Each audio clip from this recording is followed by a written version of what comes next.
Hello दोस्तों, स्वागत है आपका हमारी साइकोलॉजी क्लासेस में। तो आज हम आपको एक एग्जाम पेपर के बारे में बता रहे हैं जो कि आपका सेट का है।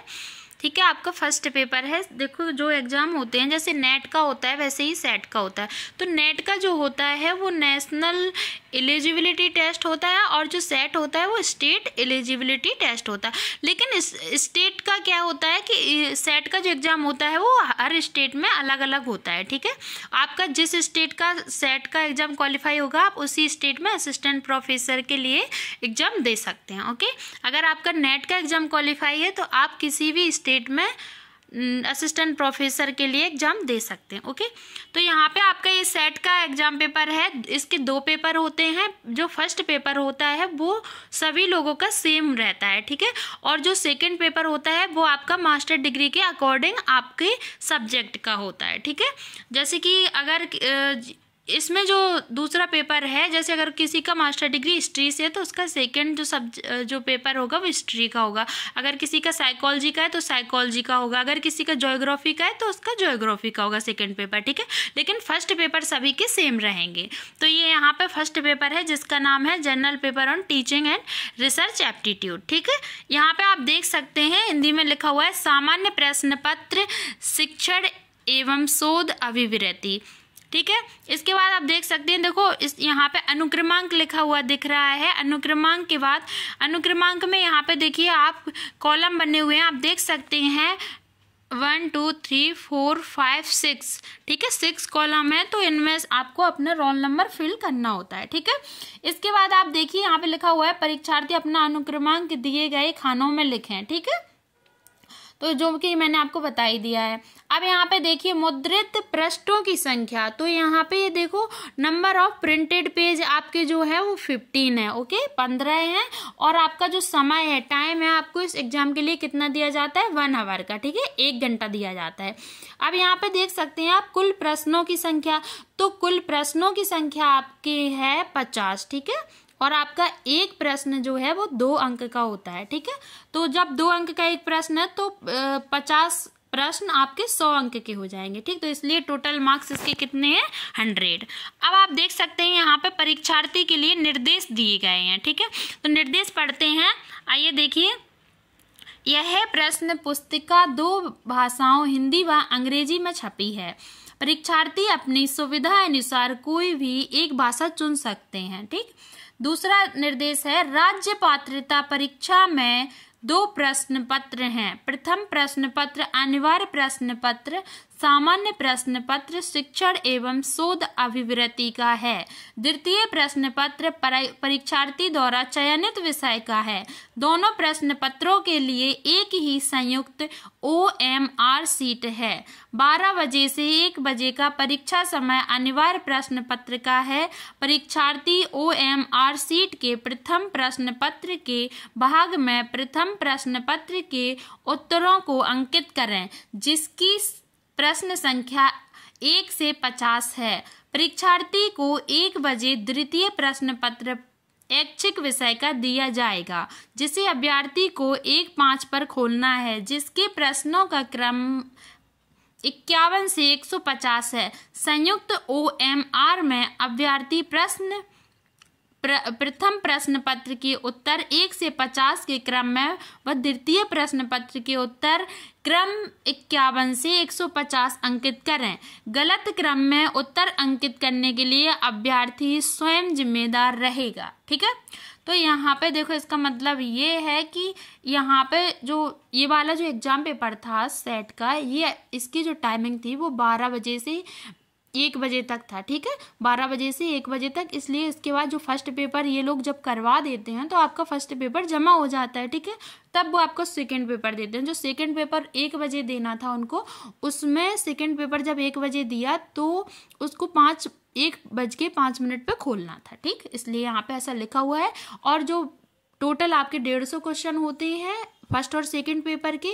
ठीक है, आपका टोटल दोनों पेपर का जो टोटल होता है वो आपका 300 नंबर का होता है। ठीक है, तो क्या है यहाँ पे देखो, वो कह रहे हैं कि आपका 51 से लेके 150, मतलब कि आपके जो 51 क्वेश्चन नंबर 51 है वहाँ से 150 100 क्वेश्चन हो गए। तो आपके ये जो क्वेश्चन है वो सेकंड पेपर में मिलते हैं, जो आप चयन करते हैं जिस सब्जेक्ट का, उस सब्जेक्ट का आपका सेकंड पेपर होता है। ठीक है, अब यहाँ पे देखिए उसमें भी आपका 2 नंबर का एक प्रश्न रहता है। अब यहाँ पे देखिए सभी प्रश्न अनिवार्य हैं, सभी प्रश्नों के अंक समान हैं, प्रत्येक सही उत्तर के लिए 2 अंक प्रदान किए जाएंगे, ऋणात्मक मूल्यांकन का प्रावधान नहीं है, इसमें कोई नेगेटिव मार्किंग नहीं है। ठीक है, सभी प्रश्न पुस्तिका के आवरण पृष्ठ पर प्रश्न पुस्तिका में लगे पृष्ठों की संख्या, देखिए हम थोड़ा जूम करके दिखाते हैं आपको, लगे पृष्ठों की संख्या अंकित है। परीक्षार्थी आश्वस्त हो ले कि उसकी प्रश्न पुस्तिका में निर्धारित संख्या में पृष्ठ लगे हैं, अन्यथा वह दूसरी प्रश्न पुस्तिका मांग ले। अगर आपको लगता है आपकी जो आपकी प्रश्न पुस्तिका है उसमें पूरे पेज नहीं है, तो आप दूसरी प्रश्न पुस्तिका मांग सकते हैं। ठीक है, प्रदत्त उत्तर पत्र OMR शीट पर दिए गए निर्देशों को ध्यानपूर्वक पढ़ें तथा अपने उत्तर तदनुसार अंकित करें।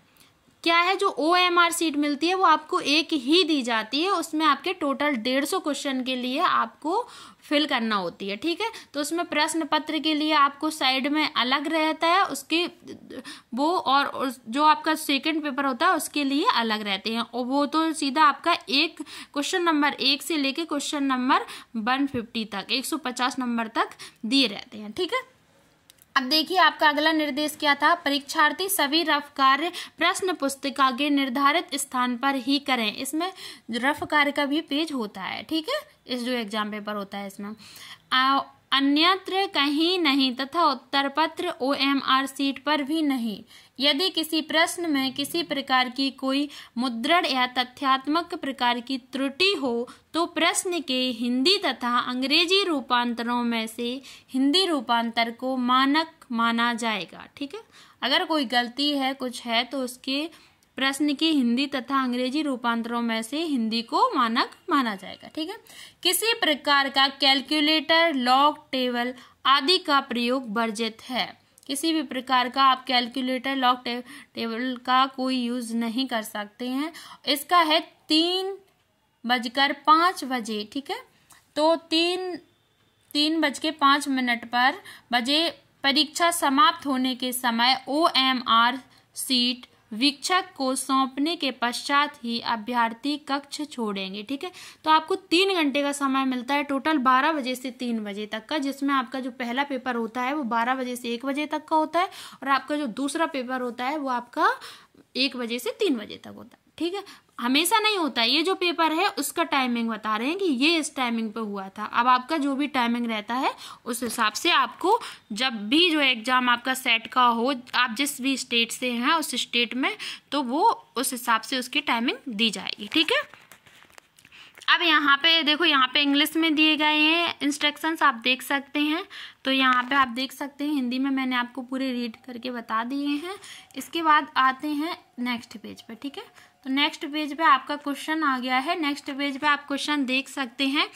आपका जो पहला क्वेश्चन है वो है, निम्नलिखित में से शिक्षण स्तर कौन से हैं। ठीक है, आपका ऑप्शन नंबर ए है प्राथमिक स्तर, माध्यमिक स्तर और उच्च स्तर। आपका ऑप्शन नंबर बी है राज्य स्तर, राष्ट्रीय स्तर और अंतर्राष्ट्रीय स्तर। आपका ऑप्शन नंबर सी है स्मृति स्तर, समझ स्तर और चिंतन स्तर। आपका ऑप्शन नंबर डी है अध्यापक स्तर, विद्यार्थी स्तर, अभिभावक स्तर। तो आपका इसका सही आंसर ऑप्शन सी है स्मृति स्तर, समझ स्तर और चिंतन स्तर। ठीक है, आप देख सकते हैं इसमें मैंने राइट के निशान लगा रखे हैं। ठीक है, जो राइट सही का चिन्ह आपको लगा हुआ दिख रहा है वो इनके सही उत्तर पे लगा हुआ है। ठीक है, देखियो यहाँ पे जो क्वेश्चन इंग्लिश में है, इंग्लिश में लिखा हुआ है, एक हम रीड करके बता देते हैं, बाकी आप साथ में देखते चलिएगा। Which of the following are the levels of teaching. Primary level आपका ऑप्शन नंबर ए है, primary level, secondary level and higher level. आपका ऑप्शन बी है state level, national level and international level. आपका ऑप्शन सी है memory level, understanding level and reflective level. ठीक है, आपका option number D है teacher level, student level and parent level. तो इसमें आपका ऑप्शन नंबर सी सही आंसर है। ठीक है, memory level, understanding level and reflecting level. Okay, तो अब यहाँ पे आप देख सकते हैं आपका क्वेश्चन नंबर दूसरा क्या है। तो आपका क्वेश्चन नंबर सेकंड देखते हैं, शिक्षण की कौन सी विधि विद्यार्थियों में पूछताछ की भावना विकसित करती है। तो परियोजना विधि आपका ऑप्शन ए है, परियोजना विधि ऑप्शन बी है, अन्वेषण विधि ऑप्शन सी है, समस्या समाधान विधि और ऑप्शन डी है प्रयोगशाला विधि। तो आपका जो आंसर है वो है ऑप्शन बी, अन्वेषण विधि। ठीक है, अब आपका क्वेश्चन नंबर 3 देखते हैं। तो क्वेश्चन नंबर 3 जो है उसमें है, जिनके पास इंटरनेट की पहुंच नहीं है उन लोगों के लिए निम्नलिखित में से कौन DTH चैनल सहायक सिद्ध होते हैं। तो पहला आपका ऑप्शन है दीक्षा, आपका सेकंड ऑप्शन बी है स्वयं प्रभा, आपका ऑप्शन सी है निष्ठा और आपका ऑप्शन डी है स्वयं। तो आपका सही आंसर है ऑप्शन बी, जो कि जिसमें लिखा हुआ है स्वयं प्रभा। ओके, तो अब आपका नेक्स्ट क्वेश्चन देखते हैं, क्वेश्चन नंबर 4। ठीक है, इसमें लिखा हुआ है निम्नलिखित में से कौन सा चॉइस बेस्ड क्रेडिट सिस्टम का सर्वोत्तम लाभ है। आपका ऑप्शन ए है शिक्षक केंद्रित से सामग्री केंद्रित शिक्षा पर ध्यान केंद्रित करना। आपका ऑप्शन बी है शिक्षकों के लिए लचीलापन प्रदान करना। आपका ऑप्शन सी है छात्रों की विश्वसनीयता में सुधार करना। आपका ऑप्शन डी है शिक्षक केंद्रित से विद्यार्थी केंद्रित शिक्षा पर ध्यान आकर्षित करना। तो आपका ऑप्शन डी सही आंसर है। ठीक है, अब यहाँ पे आप देख सकते हैं आपका क्वेश्चन नंबर 5 है, जो कि जिसमें है देखिए शिक्षण एक ... प्रक्रिया है।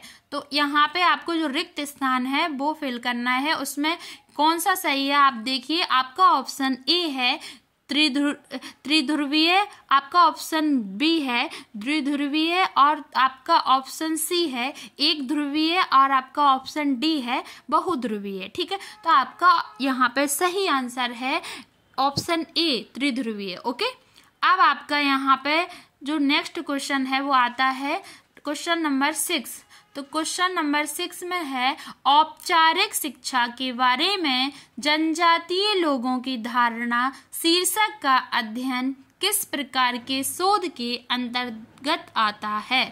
तो यहाँ पे आपका ऑप्शन नंबर ए है ऐतिहासिक, ऑप्शन नंबर बी है प्रायोगिक, ऑप्शन नंबर सी है कार्योत्तर और ऑप्शन नंबर डी है नृवंश विज्ञान। ठीक है, तो आपका इसका सही आंसर है ऑप्शन नंबर डी नृवंश विज्ञान। ओके, तो यहाँ पे आपका अगला क्वेश्चन नंबर 7 है। आप देखिएगा क्वेश्चन नंबर 7 क्या है देखते हैं।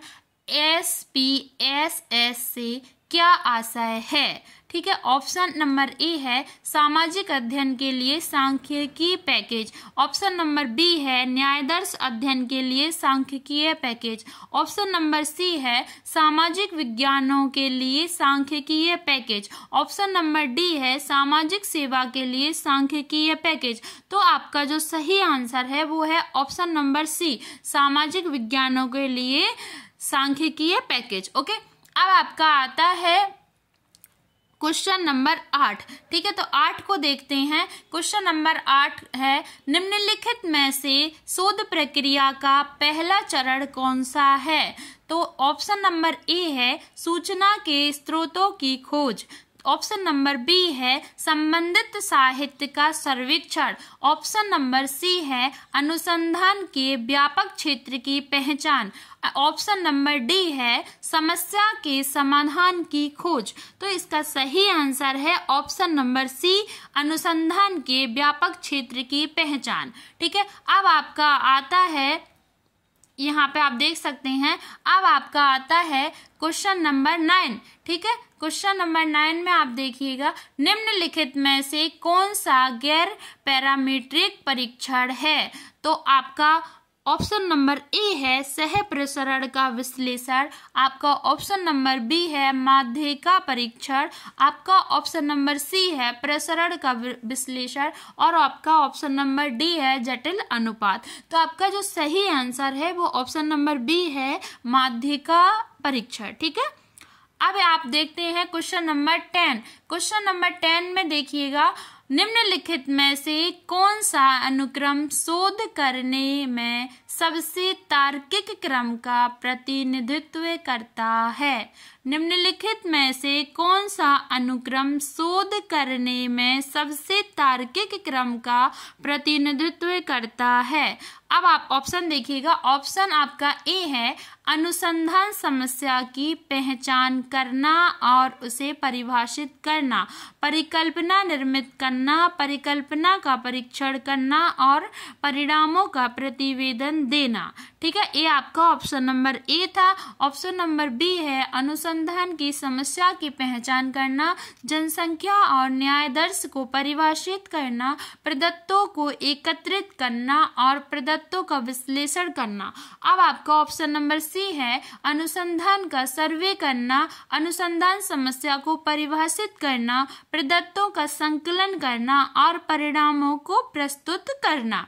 आपका ऑप्शन नंबर डी है अनुसंधान चरों को परिभाषित करना, अनुसंधान की परिकल्पना का परीक्षण और अनुसंधान परिणामों का प्रतिवेदन देना। ठीक है, तो आपका ये सही आंसर है ऑप्शन नंबर ए, अनुसंधान समस्या की पहचान करना और उसे परिभाषित करना, परिकल्पना निर्मित करना, परिकल्पना का परीक्षण करना और परिणामों का प्रतिवेदन देना।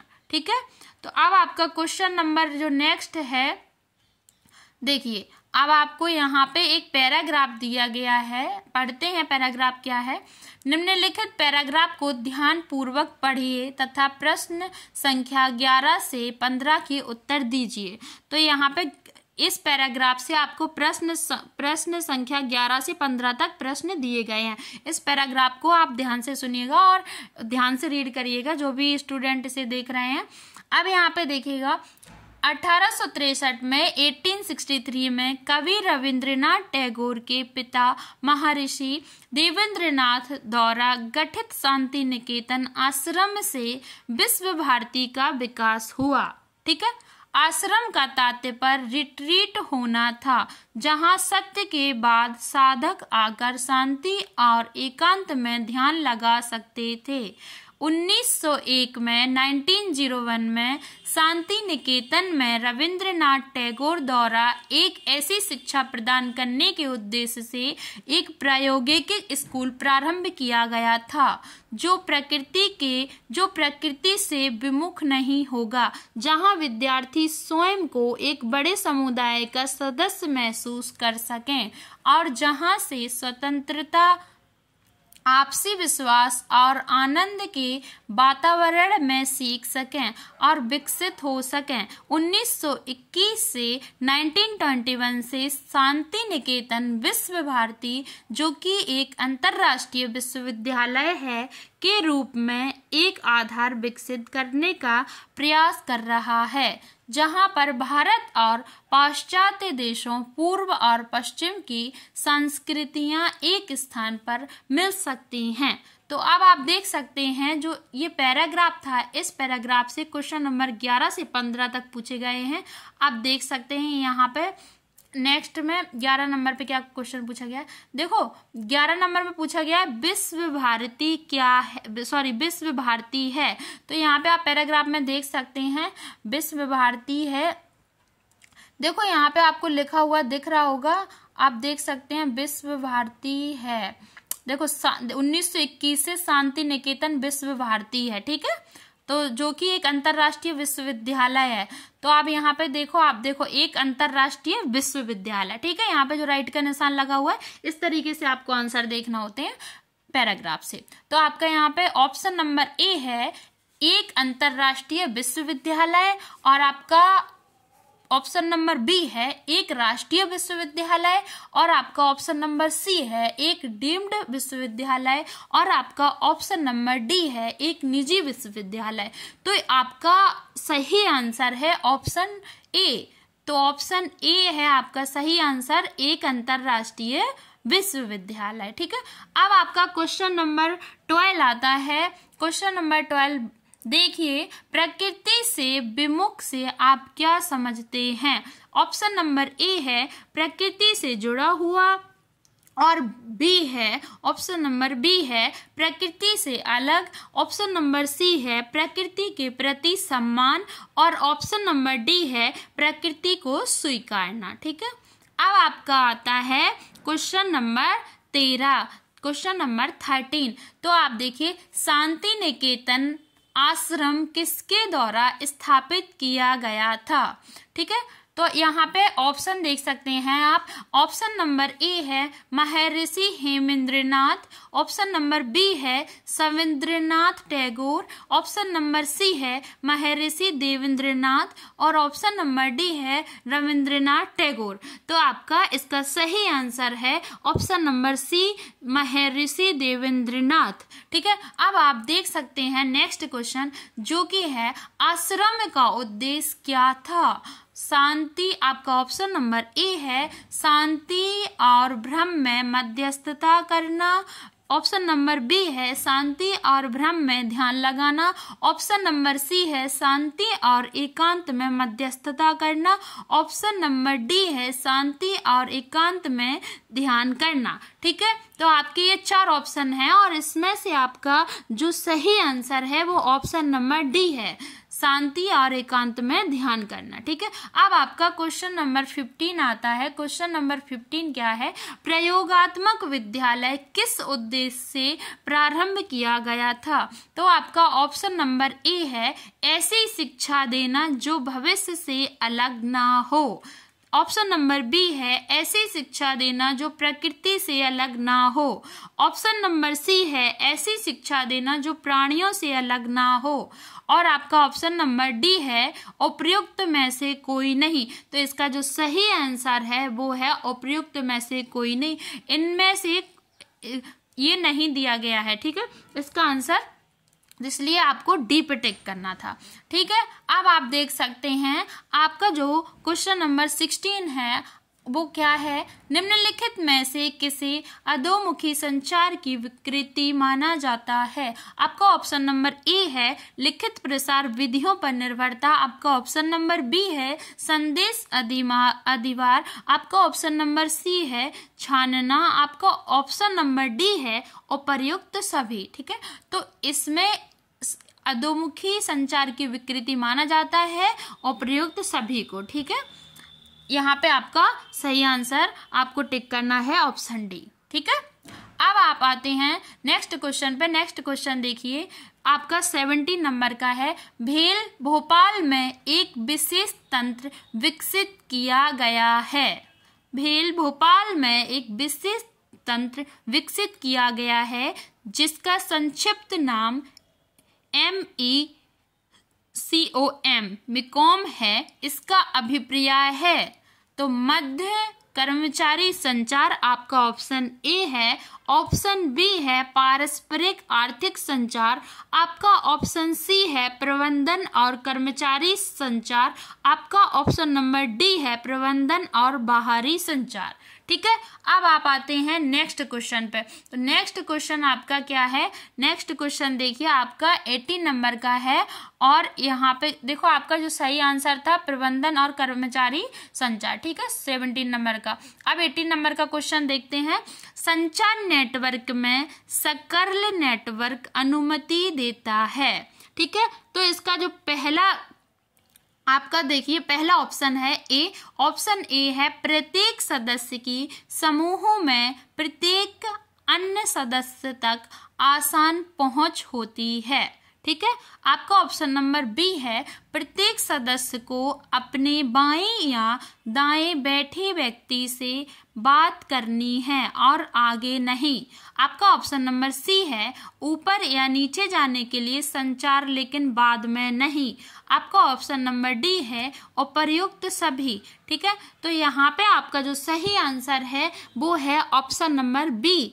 उसमें है प्रत्येक सदस्य को अपने बाएं या दाएं बैठे व्यक्ति से बात करनी है और आगे नहीं। ठीक है, अब यहाँ पे आप देख सकते हैं आपका जो नेक्स्ट क्वेश्चन है वो है 19, ग्रेपवाइन संचार में शामिल नहीं है। तो आपका ऑप्शन नंबर ए है श्रृंखला प्रणाली, आपका ऑप्शन नंबर बी है क्लस्टर प्रणाली, आपका ऑप्शन नंबर सी है गॉसिप प्रणाली, आपका ऑप्शन नंबर डी है मेटा संचार। ठीक है, अब यहाँ पे आपका question number D, option number जो डी था मेटा संचार, वो आपका सही आंसर था। ठीक है, अब आप आते हैं नेक्स्ट क्वेश्चन पे जो कि आपका 20 नंबर का है।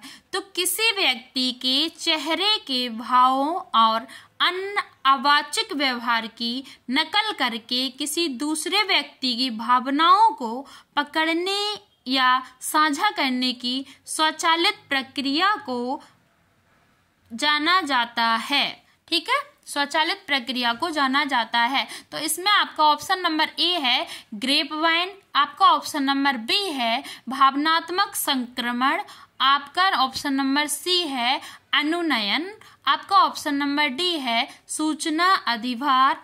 इसलिए आपका इसमें जो सही आंसर है वो है ऑप्शन नंबर बी, भावनात्मक संक्रमण। अब आप आते हैं नेक्स्ट क्वेश्चन पे। तो नेक्स्ट क्वेश्चन देखते हैं, क्वेश्चन नंबर 21 है, एक शहर में कार्यरत और बेरोजगार लोगों का अनुपात 3:2 है। अगर शहर में 750 व्यक्ति हैं तो फिर शहर में कितने बेरोजगार हैं? तो इसका जो आपका सही आंसर इसमें ऑप्शन नंबर ए है 350, ऑप्शन नंबर बी है 300, ऑप्शन नंबर सी है 450 और ऑप्शन नंबर डी है 250। मतलब ऑप्शन नंबर ए है 350, ऑप्शन नंबर बी है 300, ऑप्शन नंबर सी है 450 और ऑप्शन नंबर डी है 250। तो इसका जो सही आंसर है वो है आपका 300, ऑप्शन बी। ठीक है, ऑप्शन बी सही है। अब यहाँ पे आप देखिए, यहाँ पे आपका क्वेश्चन नंबर 22 है, निम्नलिखित में से कौन सा नीचे दी गई अक्षर श्रृंखला को पूरा करेगा? तो यहाँ पे आप देख सकते हैं GEFKIJ ... ठीक है, ये आपका रीजनिंग का क्वेश्चन है, उसके पहले मैथ का क्वेश्चन था। तो यहाँ पे आपका जो देखो यहाँ पे ऑप्शन दिए गए हैं, option number A LNM, option number B है OMN और ऑप्शन नंबर सी है PNO, ऑप्शन नंबर डी है NOM। तो इसका सही आंसर है LNM। ओके, अब आते हैं क्वेश्चन नंबर 23। क्वेश्चन नंबर 23 पे देखते हैं। क्वेश्चन नंबर 23 में है, एक कक्षा में 15 छात्रों और एक शिक्षक की औसत आयु 18 वर्ष है। यदि शिक्षक की आयु हटाई जाती है तो छात्रों की औसत आयु 1 वर्ष कम हो जाती है। फिर शिक्षक की आयु कितनी है? तो ऑप्शन नंबर ए है 35 वर्ष, ऑप्शन नंबर बी है 32 वर्ष, ऑप्शन नंबर सी है 33 वर्ष, ऑप्शन नंबर डी है 28 वर्ष। तो ऑप्शन नंबर ए 35 ईयर और option number B 32 year, option number C 33 year, option number D 28 year. ठीक है, तो आपका यहाँ पे जो सही आंसर है वो है ऑप्शन सी 33 ईयर। ठीक है, अब आता है 24 क्वेश्चन नंबर देखते हैं। एक गांव में देखिए, एक गांव में 250 किसानों में से 28% किसानों ने गन्ने की फसल ली है। इन गन्ना उत्पादक किसानों में से 40% किसान सहकारी चीनी कारखाने के सदस्य हैं। तो कितने किसान सहकारी चीनी कारखाने के सदस्य हैं? यहाँ पे ऑप्शन नंबर ए है 28, ऑप्शन नंबर बी है 60, ऑप्शन नंबर सी है 42, ऑप्शन नंबर डी है 38। तो आपका इसका सही आंसर है ऑप्शन नंबर ए 28। ठीक है, इसके बाद आप नेक्स्ट क्वेश्चन देखते हैं 25 नंबर का है। 25 नंबर का क्वेश्चन देखिए, किसी सांकेतिक भाषा में यदि BINA शब्द को 310152 के रूप में लिखा जाता है, ये भी आपका रीजनिंग का क्वेश्चन है, तो उसी भाषा में दिल्ली को किस प्रकार लिखा जाएगा। ठीक है, मतलब BINA बीना, ठीक है, बीना को अगर 310152 के रूप में लिखा जाता है तो दिल्ली को किस प्रकार लिखा जाएगा। तो यहाँ पे आपका जो ऑप्शन है नंबर ए है वो है 4513910, ऑप्शन नंबर बी है 561389 और ऑप्शन नंबर सी है 4612910, ऑप्शन नंबर डी है 56139110। यहाँ पर आपका ऑप्शन नंबर डी सही है। ठीक है, अब यहाँ पे आप देखिए आपका जो नेक्स्ट क्वेश्चन है वो है आपका 26 नंबर का क्वेश्चन है, निम्नलिखित में से कौन सा हेत्वावास एक अनियमित मध्य पद का भ्रम है। निम्नलिखित में से कौन सा हेत्वाभास एक अनियमित मध्य पद का भ्रम है। तो आपका ऑप्शन नंबर ए है सविचार, ऑप्शन नंबर बी है बाधिता, ऑप्शन नंबर सी है सत प्रतिपक्ष और ऑप्शन नंबर डी है सध्य क्षमा। ठीक है, तो ऑप्शन नंबर आपका ए है वो राइट आंसर है। ठीक है, सविचार। अब आपका क्वेश्चन नंबर आता है 27 में आपको कथन कथन दिए गए हैं। ठीक है, उनका तर्क किस प्रकार है आप देखते हैं। तो पहले कथन पढ़ते हैं 27 में दिया गया है। 27 में जो ए नंबर का कथन है वो है आपका सभी पक्षी अंडे देते हैं। दूसरा आपका जो कथन है बी वो कथन है कौवे पक्षी हैं। आपका सी जो कथन है वो है कौवे अंडे देते हैं। अब इसमें ये कह रहे हैं उपर्युक्त कथनों में से किस प्रकार का तर्क है। पहला आपका ऑप्शन नंबर ए है, ऑप्शन नंबर ए है आगमनात्मक विवेचनात्मक तर्क। ठीक है, आपका दूसरा ऑप्शन नंबर बी है निगमनात्मक तर्क। आपका ऑप्शन नंबर सी है दोनों ए तथा बी। ठीक है, मतलब आगमनात्मक और निगमनात्मक। ठीक है, तो अब यहाँ पे इन दोनों में से तो ये देखो आपका और ऑप्शन नंबर डी है उपयुक्त में से कोई नहीं है, इनमें से कोई नहीं है। मतलब ऐसे वो कह रहे हैं सभी पक्षी अंडे देते हैं। ठीक है, ये सही बात है। कौवे पक्षी हैं, ये भी सही बात है। कौवे अंडे देती हैं, ये तो गलत है। ठीक है, अब इसमें यहाँ पे देख सकते हैं, आप देखिए तो अब यहाँ पे इसका जो सही आंसर है वो है आपका निगमनात्मक तर्क, ऑप्शन नंबर बी। ठीक है, अब आपका आता है क्वेश्चन नंबर 28। क्वेश्चन नंबर 28 में है आगमनात्मक तार्किकता आधारित है। तो ऑप्शन नंबर ए है प्रकृति की समरूपता पर, ऑप्शन नंबर बी है ईश्वर की बनाई दुनिया पर, ऑप्शन नंबर सी है प्रकृति की एकता पर और ऑप्शन नंबर डी है प्रकृति के नियम पर। तो आपका सही आंसर है ऑप्शन नंबर ए प्रकृति की समरूपता पर। ठीक है, अब आपका क्वेश्चन नंबर नेक्स्ट देखते हैं 29। तो क्वेश्चन नंबर 29 देखिए, क्वेश्चन नंबर 29 है निम्नलिखित में से कौन से कथन एक दूसरे के प्रतिवादी हैं। अब यहाँ पे देखो, यहाँ पे इन्होंने कथन दे दिए हैं। ठीक है, तो आप पहले कथन पढ़ते हैं फिर ऑप्शन आपके आंसर के लिए देखेंगे। तो पहले कथन देखिए सभी पुरुष अच्छे हैं। दूसरा आपका कथन है, पहला कथन था सभी पुरुष अच्छे हैं, दूसरा कथन है आपका कोई आदमी अच्छा नहीं है, तीसरा आपका कथन है कुछ पुरुष अच्छे हैं, चौथा आपका कथन है कथन जो डी नंबर का है वो है कुछ पुरुष अच्छे नहीं हैं।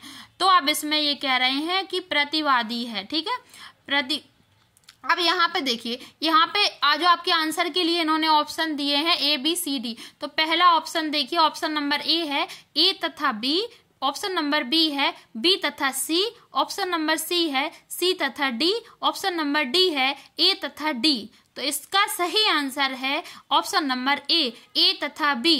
सभी पुरुष अच्छे हैं और कोई आदमी अच्छा नहीं है। ठीक है, अब चलो, अब नेक्स्ट में देखते हैं। नेक्स्ट जो आपका है वो है 30 नंबर का। 30 नंबर का आप क्वेश्चन देखती हैं। क्वेश्चन में क्या है, न्याय, न्यायवाक्य, न्याय युक्ति एक औपचारिक 5 स्तंभ तर्क वाक्यों को नियोजित करता है। सूची फर्स्ट के पदों को सूची सेकंड के पदों से सुमेलित कीजिए। ठीक है, तो आपको यहाँ पे सूची फर्स्ट है और सूची सेकंड है। तो सूची फर्स्ट में आप देख सकते हैं A B C D E, है ना, आपको दिया गया है ई तक। तो यहाँ पे क्या है, आपको सुमेलित करना है। तो यहाँ पे आपका सूची फर्स्ट में देखते हैं क्या है। सूची फर्स्ट में है पहाड़ पर आग लगी है। ठीक है, सूची फर्स्ट में आपका बी देखते हैं क्योंकि पहाड़ पर धुआं है। और सूची फर्स्ट का सी देखते हैं जहां भी धुआं होता है वहां आग होती है। और आपका जो नेक्स्ट है डी का है पहाड़ पर धुआं है। आपका जो ई है, ई में देखते हैं इसीलिए पहाड़ पर आग है। ये तो आपके सूची फर्स्ट के जो कथन थे वो थे। ठीक है, आप दूसरे देखते हैं सूची सेकंड के। तो सूची सेकंड के तर्क वाक्य देखिए, इसमें देखिए, इसमें प्रतिज्ञा आपका फर्स्ट है, सेकंड है हेतु, थर्ड है उदाहरण, और आपका फोर्थ है उपनय, और 5 है निगमन। ठीक है, तो यहाँ पे क्या है, इसको सुमेलित करना है, मतलब मिलान करना है। ठीक है, अब ए का मिलान किससे होगा, अब देखो ऐसे बताते हैं। अभी हम आपको यहाँ पे देखिए, आपको ऑप्शन दिया गया है जैसे पहाड़ पर धुआं। देखो इसमें पहले आप देखते हैं, इसमें ऑप्शन दिया गया है आपका ए दिया गया है। उसमें देखो ए को फर्स्ट से जोड़ सकते हैं, फिर कॉमा लगा, बी को सेकेंड से जोड़ सकते हैं, सी को थर्ड से, और डी को 5 से, और ई को 4th से। ठीक है, अब आपका ऑप्शन नंबर बी है ए को सेकेंड से जोड़ना है, बी को फर्स्ट से जोड़ना है, और सी को थर्ड से जोड़ना है, डी को 4th से जोड़ना है, और ई को 5th से जोड़ना है। आपका ऑप्शन नंबर सी है ए को फर्स्ट से जोड़ना है, बी को सेकेंड से जोड़ना है, सी को थर्ड से जोड़ना है, और डी को 4th से जोड़ना है, ई को 5th से जोड़ना है। ठीक है, अब आपका ऑप्शन नंबर डी है ए को फर्स्ट से जोड़ना है, बी को थर्ड से जोड़ना है, सी को सेकेंड से जोड़ना है, डी को 4th से जोड़ना है, और ई को 5th से जोड़ना है। अब आप यहाँ पे देखिए, यहाँ पे जो पहले जो आती थी ना, जोड़ना होता था, मिलान करना होता था, यहाँ पे वही है। ठीक है, देखिए अब इसका जो सही आंसर है वो है आपका ऑप्शन नंबर सी। ए को आपको फर्स्ट से जोड़ना है, पहाड़ पर आग है। ठीक है, और यहाँ पे देखिए पहाड़ पर आग लगी है, ये है। ठीक है, प्रतिज्ञा। अब क्योंकि पहाड़ पर धुआं है, ठीक है, तो आपका ए का फर्स्ट था, बी का सेकेंड, बी का सेकेंड हेतु। ठीक है, जहां भी धुआं होता है वहां आग लगी होती है, ये उदाहरण है आपका। ठीक है, थर्ड। अब आपका फोर्थ, पहाड़ पर धुआं है, उपनय, यहाँ पे उपनय है। ठीक है, अब यहाँ पे आप देख सकते हैं ई का 5 सही है, इसलिए पहाड़ पर आग है, निगमन है। ठीक है, तो यहाँ पे मिलान तो नहीं, लेकिन ये कह रहे थे कि कौन सा इसमें सही है। अभी जैसे मान लो, जैसे बी पे अगर टिक लगाया होता राइट का किसी ने, जैसे ए का सेकंड, तो वो कहते पहाड़ पर आग लगी है हेतु, नहीं, तो ये तो एक गलत हो जाता। ठीक है, तो यहाँ पे क्योंकि पहाड़ पर धुआं है तो ये भी गलत हो जाता। अगर वो थर्ड से कर देता तो भी गलत हो जाता है ना, कि जैसे ए का फर्स्ट, बी का सेकंड, सी का थर्ड, तो इसमें डी का 5th था, डी का 5th तो नहीं है, पहाड़ पर धुआं है ना, ये तो उपनय है, इस वजह से। ठीक, तो इस यहाँ पे आप देख सकते हैं कि आपका जो सही आंसर है वो सी है। अब यहाँ पे देखिए आप सी के बाद इंग्लिश में देखिए, इंग्लिश में क्वेश्चन दिया गया है, और इसके बाद अब आपका ये भी ऑप्शन देख सकते हैं। ऑप्शन के बाद अब आपका क्वेश्चन नेक्स्ट देखते हैं। तो नेक्स्ट क्वेश्चन आपका क्या है, देखिए आपका नेक्स्ट क्वेश्चन है 31 नंबर का। तो उस क्वेश्चन नंबर क्या है क्वेश्चन, माध्यिका के मान का बिंदु रेखीय निर्धारण जिस बिंदु रेखा की सहायता से किया जाता है वह कहलाता है। ऑप्शन ए है आवृत्ति चित्र, ऑप्शन बी है आवृत्ति बहुभुज, ऑप्शन सी है आवृत्ति वक्र, ऑप्शन डी है औजाइव वक्र, संचयी आवृत्ति वक्र। अब इसका जो सही आंसर है वो है आपका ऑप्शन डी, औजाइव वक्र, ठीक है, जिसको संचयी आवृत्ति वक्र भी कहते हैं। ठीक है, अब आपका देख सकते हैं नेक्स्ट क्वेश्चन 32 नंबर का है। 32 नंबर का क्वेश्चन देखते हैं, जब बुइस्टिक जेड, ठीक है, कोष्टक में जेड से इसको प्रदर्शित करते हैं, अवर्णीय अस्पष्ट हो तो इसका निर्धारण जिस सूत्र से किया जाता है वह है। बुइस्टिक देखिए, अब यहाँ जेड से प्रदर्शित कर रहे हैं इसे, तो इसका अब इसका सूत्र क्या, देखो ऑप्शन नंबर ए है आपका Z equal to M minus X, ठीक है। अब यहाँ पे देखो बार का निशान बना हुआ है ऊपर, ठीक है, जो लगा हुआ है उसको बोलते हैं। अब ऑप्शन नंबर बी है तो Z equal 3m plus 2x बार। ऑप्शन नंबर सी है Z equal 3m minus 2x बार। आपका ऑप्शन नंबर डी है जेड इक्वल 3x बार माइनस 2m। तो इसका जो सही देखो इसमें जहां m माध्यिका व x बार माध्य है, ठीक है, तो यहाँ पे आपका सही आंसर है option C Z equal 3m minus 2x bar. Okay, ये वाला सूत्र इसका सही है। अब आपका आता है क्वेश्चन नंबर 33। तो क्वेश्चन नंबर 33 में निम्नलिखित में से कौन सा द्वितीयक समंकों का स्रोत नहीं है, ठीक है, स्रोत नहीं है। अब यहाँ पे आपका ऑप्शन नंबर ए है अप्रत्यक्ष मौखिक साक्षात्कार, और आपका ऑप्शन नंबर बी है समितियों व आयोगों के प्रतिवेदन, ऑप्शन नंबर सी है अंतर्राष्ट्रीय संस्थानों के प्रकाशन, ऑप्शन नंबर डी है अनुसंधान संस्थाओं के प्रकाशन। ठीक है, तो इसमें आपका जो सही आंसर है वो है ऑप्शन नंबर ए अप्रत्यक्ष मौखिक साक्षात्कार। ठीक है, अब आपका जो नेक्स्ट क्वेश्चन है तो वो नेक्स्ट क्वेश्चन देखते हैं 34। क्वेश्चन नंबर 34, यदि समंकों का वर्गीकरण 0-10, 10-20 और कॉमा है फिर है 20-30 ... रूप में किया जाता है तो वर्गीकरण की यह विधि कहलाती है। देखो अब यहाँ पे क्या है, ... है, यहाँ पर रिक्त स्थान है, इसको फिल करना है। देखो इसमें सही आंसर देखते हैं तो ऑप्शन नंबर ए है व्यक्तिगत विधि, ठीक है, ऑप्शन नंबर बी है अपवर्जी विधि, ऑप्शन नंबर सी है समावेशी विधि और ऑप्शन नंबर डी है खंडित विधि। तो आपका जो सही आंसर है वो है अपवर्जी विधि। ठीक है, अब इसके बाद देखिए आप निम्नलिखित में से कौन सा द्विविमा चित्र का प्रकार नहीं है। अब यहाँ पे पहला आपका ऑप्शन ए है वर्ग चित्र, दूसरा ऑप्शन बी है पाई कोणीय चित्र, ऑप्शन सी है, तीसरा ऑप्शन सी है आयत्र चित्र और ऑप्शन डी है, चौथा जो है वो ऑप्शन डी है आवृत्ति चित्र। तो इसका जो सही आंसर है वो है ऑप्शन डी आवृत्ति चित्र। ठीक है, इसके बाद आपका नेक्स्ट क्वेश्चन आता है 36। तो 36 नंबर का जो क्वेश्चन है वो है भारत द्वारा शिक्षा जगत के लिए सर्वप्रथम कौन सी सैटेलाइट भेजी गई थी। तो आपका ऑप्शन नंबर ए है set edu, option number B है इनसेट बी और ऑप्शन नंबर सी है एडुसेट और ऑप्शन नंबर डी है इनसेट सी। तो आपका जो सही आंसर है वो है ऑप्शन सी एडुसेट। ठीक है, इसके बाद आपका क्वेश्चन नंबर 37 आता है। तो 37 क्वेश्चन नंबर है नेपटेल का पूर्ण रूप है।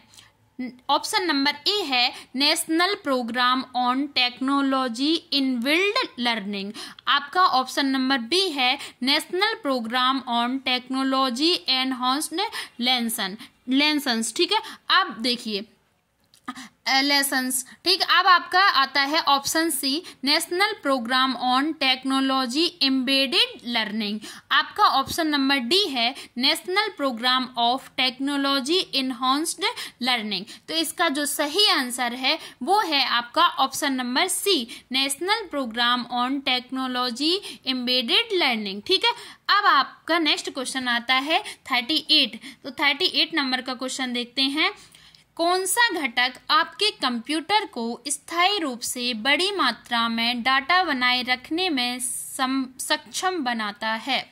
तो आपका पहला ऑप्शन है, ऑप्शन नंबर ए है केंद्रीय प्रसंस्करण इकाई, जिसको सीपीयू कहते हैं। ठीक है, आपका ऑप्शन बी है रैम, आपका ऑप्शन सी है स्टोरेज डिवाइस, आपका ऑप्शन डी है रोम। तो आपका जो सही आंसर है वो है ऑप्शन सी, स्टोरेज डिवाइस। ठीक है, अब आपका जो नेक्स्ट क्वेश्चन है वो है 39। तो 39 नंबर का जो क्वेश्चन है, उस डिवाइस का नाम जो टेलीफोन लाइन के माध्यम से कंप्यूटर को इंटरनेट से जोड़ता है। तो आपका ऑप्शन नंबर ए है मोडेम, आपका ऑप्शन नंबर बी है केबल, ऑप्शन नंबर सी है जैक, ऑप्शन नंबर डी है कर्सर। तो आपका जो सही आंसर है वो है ऑप्शन नंबर ए, मोडेम। ठीक है, अब आपका जो नेक्स्ट क्वेश्चन है वो आपका है 40 नंबर का। तो 40 नंबर का है क्वेश्चन, देखिए क्या है, निम्नलिखित में से कौन सा इंटरनेट सिस्टम सर्च इंजन नहीं है? तो आपका ऑप्शन नंबर ए है गूगल, आपका ऑप्शन नंबर बी है अपोलो, आपका ऑप्शन नंबर सी है याहू और आपका ऑप्शन नंबर डी है डॉग पाइल। ठीक है, अब यहाँ पे जो आपका सही आंसर है वो है option number B Apollo. Okay, इसके बाद आपका जो नेक्स्ट क्वेश्चन है वो है 41 नंबर का। तो 41 नंबर का जो क्वेश्चन है वो है निम्नलिखित में से कौन सा पर्यावरण संरक्षण अधिनियम 1986 में सम्मिलित नहीं है?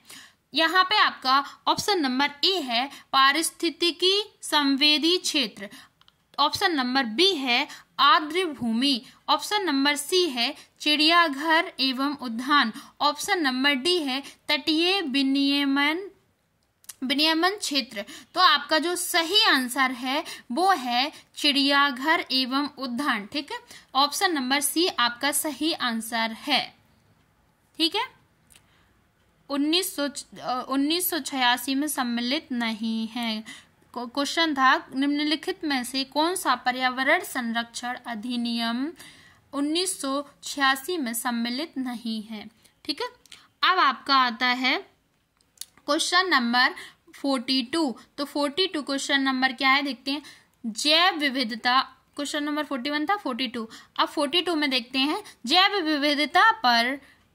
जैव विविधता पर कन्वेंशन सीवीडी के संबंध में निम्न पर विचार कीजिए। तो आपको यहाँ पे दिया गया है, देखो पहले इन्होंने कुछ कथन जैसे दिए हैं तो इनको पढ़ते हैं। देखिए पहला क्या दिया गया है, यह 29 दिसंबर 1993 को अस्तित्व में आया। तो इन्होंने यहाँ पे एक सेंटेंस ये दिया है।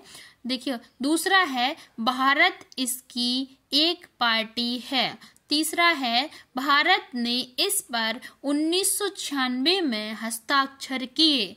ठीक है, किसकी बात हो रही है, जैव विविधता पर कन्वेंशन के संबंध में। ठीक है, तो निम्न विचार कीजिए, है ना, जिसको सीवीडी कहते हैं, जैव विविधता पर कन्वेंशन। अब देखिए अब चौथा क्या था, चौथा है अंतर्राष्ट्रीय जैव विविधता दिवस प्रतिवर्ष 22 जून को मनाया जाता है। अब यहाँ पे सही विकल्प का चयन कीजिए। तो यहाँ पे इंग्लिश में भी देख सकते हैं, इंग्लिश वाले जो स्टूडेंट है देखिए जिनकी लैंग्वेज इंग्लिश है। ठीक है, अब देखिए यहाँ पे देखिए सही विकल्प का चयन कीजिए। अब इन्होंने आपको ऑप्शन दिया है, ऑप्शन नंबर ए है केवल 1 और 2 सही हैं, ऑप्शन नंबर बी है केवल 3 और 4 सही है, ऑप्शन नंबर सी है केवल 1 और 3 सही है, ऑप्शन नंबर डी है केवल 2 और 4 सही है। तो ऑप्शन नंबर आपका जो ए है वो सही आंसर है, केवल ए और 2 सही हैं। तो इसका जो ये है, यह है 29 दिसंबर 1993 को अस्तित्व में आया, और दूसरा है भारत इसकी एक पार्टी है। ठीक है, अब आपका आता है क्वेश्चन नंबर 43। तो क्वेश्चन नंबर 43 को देखते हैं। वर्ष 2010 और 2020 के बीच की अवधि, देखो वर्ष 2010 एंड 2020 के बीच की अवधि में औसत वार्षिक वन क्षेत्र की निवल वृद्धि के संबंध में देश का वैश्विक स्तर पर कौन सा स्थान रहा है? तो आपका ऑप्शन नंबर ए है। देखो 2010 और 2020 के पूछ रहे हैं। ठीक है, तो अब देखिए पहला आपका ऑप्शन है ए, दूसरा, ठीक है, ऑप्शन ए है दूसरा कौन सा स्थान रहा है? दूसरा, और ऑप्शन बी है तीसरा, ऑप्शन सी है चौथा, और ऑप्शन डी है पांचवा। तो इसमें आपका जो सही आंसर है वो है ऑप्शन बी, तीसरा स्थान रहा है। ठीक है, हाँ, तो आपका जो नेक्स्ट क्वेश्चन है वो है आपका 44 नंबर का। तो 44 नंबर का जो क्वेश्चन है वो है केंद्रीय विद्युत प्राधिकरण CEA के अनुसार वर्ष 2029 से 2030 के लिए कुल स्थापित क्षमता के इष्टतम मिश्रण में सौर एवं पवन ऊर्जा का संयुक्त अंश निर्धारित है। तो आपका ऑप्शन ए है 40.37%, आपका ऑप्शन बी है 60.41%, आपका ऑप्शन सी है 69.37%, ऑप्शन डी है 51.41%। ठीक है, तो ये परसेंट में पूछा है इन्होंने। इसका जो आपका सही आंसर है, देखो हम आपको फिर से बताते हैं। आपका ऑप्शन ए है 40.37%, आपका ऑप्शन बी है 60.41%, आपका ऑप्शन सी है 69.37%, आपका ऑप्शन डी है 51.41%। तो आपका जो सही आंसर है वो है ऑप्शन डी, 51.41%। अब आपका जो नेक्स्ट क्वेश्चन है वो है आपका 45 नंबर का। 45 नंबर का क्वेश्चन है सतत विकास लक्ष्यों के संबंध में किन कथनों पर विचार कीजिए। ठीक है, तो यहाँ पे कथन दिए गए हैं। कथन पहला है आपका, इसमें 20 लक्ष्य एवं 180 टारगेट हैं, और आपका कथन दूसरा है, इसे सितंबर 2015 में न्यूयॉर्क में अपनाया गया था। ठीक है, अब इसका सही विकल्प चुनिए। अब यहाँ पे आपको ऑप्शन ए है 1 एवं दोनों सही है, और आपका ऑप्शन बी है फर्स्ट एवं दोनों गलत है, फर्स्ट एवं सेकंड दोनों गलत है, और ऑप्शन ए था फर्स्ट एवं सेकंड दोनों सही है, ऑप्शन सी है केवल फर्स्ट सही है, ऑप्शन डी है केवल सेकंड सही है। तो इसका सही आंसर है केवल ऑप्शन डी, केवल सेकंड सही है। तो इसे सितंबर 2015 में न्यूयॉर्क में अपनाया गया था। ठीक है, इसके बाद आपका आता है क्वेश्चन नंबर 46। तो क्वेश्चन नंबर 46 देखते हैं। राष्ट्रीय मूल्यांकन एवं प्रत्यायन परिषद, ठीक है, प्रत्यायन परिषद की स्थापना 1994 में की गई थी। अब यहाँ पे ऑप्शन ए है आपका यूजीसी द्वारा, और आपका ऑप्शन बी है AICTE द्वारा, ऑप्शन सी है NCERT द्वारा, ऑप्शन डी है DEC द्वारा। ठीक है, तो इसमें आपका जो सही आंसर है वो है ऑप्शन ए, यूजीसी द्वारा। ठीक है, अब आप यहाँ पे देख सकते हैं नेक्स्ट क्वेश्चन 47 नंबर का। 47 नंबर का आपका जो क्वेश्चन है वो है, भारत में पहला खुला विश्वविद्यालय किस वर्ष में स्थापित किया गया था? तो आपका पहला ऑप्शन है ए, ऑप्शन ए है 1982 में, ऑप्शन बी है 1985 में, ऑप्शन सी है 1988 में, और ऑप्शन डी है 1989 में। आपका सही आंसर है आपका जो सही आंसर है वो है ऑप्शन ए 1982 में। ठीक है, अब आपका जो नेक्स्ट क्वेश्चन है वो है 48 नंबर का। 48 नंबर का है, निम्नलिखित में से कौन से पहले 3 विश्वविद्यालय थे जो 1857 के दौरान स्थापित किए गए थे? आपका ऑप्शन ए है कलकत्ता, बम्बई, दिल्ली, और ऑप्शन बी है कलकत्ता, बम्बई, मद्रास। आपका ऑप्शन सी है बम्बई, दिल्ली, मद्रास। आपका ऑप्शन डी है दिल्ली, कलकत्ता, मद्रास। तो जो आपका सही आंसर है वो है ऑप्शन बी, कलकत्ता, बम्बई, मद्रास। ठीक है। अब आपका जो नेक्स्ट क्वेश्चन है वो है आपका 49 नंबर का। 49 नंबर का क्वेश्चन देखते हैं। देखिए, तो 49 नंबर के क्वेश्चन में क्या पूछा है, निम्नलिखित में से कौन सा स्वयं का एक चतुर्थांश नहीं है? अब यहाँ पे जो आपका ऑप्शन ए है ई ट्यूटोरियल, और ऑप्शन बी है ऑनलाइन चर्चा मंच, ऑप्शन सी है ई कंटेंट, और ऑप्शन डी है पॉडकास्ट। तो जो इसका सही आंसर है वो है ऑप्शन डी, पॉडकास्ट। ठीक है। अब यहाँ पे आपका इस क्वेश्चन पेपर का लास्ट क्वेश्चन है 50 नंबर का। आप देखिए क्वेश्चन नंबर 15 क्या है। ठीक है। तो उच्च शिक्षा में सकल नामांकन अनुपात GER को 50% तक बढ़ाने के लिए NEP 2020 द्वारा तैयार की गई समय सीमा क्या है?